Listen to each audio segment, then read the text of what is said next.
విజయ్ దేవరకొండ టాలీవుడ్ లో స్టార్ హీరోగా ఎదిగి ఎందరో ఔత్సాహిక కథానాయకులకు రోల్ మోడల్ గా నిలిచాడు. పాన్ ఇండియా స్టార్ గా సత్తా చాటాలని లైగర్ చిత్రంతో చేసిన ప్రయత్నం విఫలమైంది. లైగర్ డిజాస్టర్ కావడంతో అప్పటికే ప్రారంభమైన జనగణమన పాన్ ఇండియా మూవీ నిర్మాణ దశలోనే ఆగిపోయింది. విజయ్ దేవరకొండకు ప్రస్తుతం ఖుషి మూవీ ఒకటే సెట్స్ పైన ఉంది.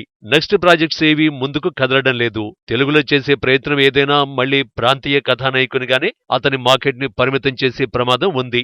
అందుకని ఇంటెలిజెంట్ డెసిషన్ తీసుకున్నాడు రౌడీ స్టార్. బాలీవుడ్ లో తన ప్రయత్నాలు మొదలుపెట్టాడు. బాలీవుడ్ అయితే ఈజీగా పాన్ ఇండియా రేంజ్ లో మార్కెట్ ని దక్కించుకోవచ్చునని నిర్ణయించుకున్నాడు. ఇటీవల యాడ్ షూటింగ్ కోసం ముంబై వెళ్లాడు విజయ్ దేవరకొండ. అక్కడ కొందరు బాలీవుడ్ మేకర్స్ ని కలుసుకుంటున్నాడనే టాక్ వినిపిస్తోంది. అంతేకాదు బాలీవుడ్ మేకర్స్ లో ప్రముఖుడు కరణ్ జోహార్ తో రౌడీ స్టార్ కి అనుబంధం ఉంది. లైగర్ సినిమాకి నిర్మాతగా కూడా కరణ్ జోహార్ వ్యవహరించాడు. దాంతో మన రౌడీ స్టార్ కరణ్ జోహార్ ని కలుసుకోవడం, అతనితో బాలీవుడ్ మూవీని చేయడం ఖాయమని సంబరపడుతున్నారు ఫ్యాన్స్.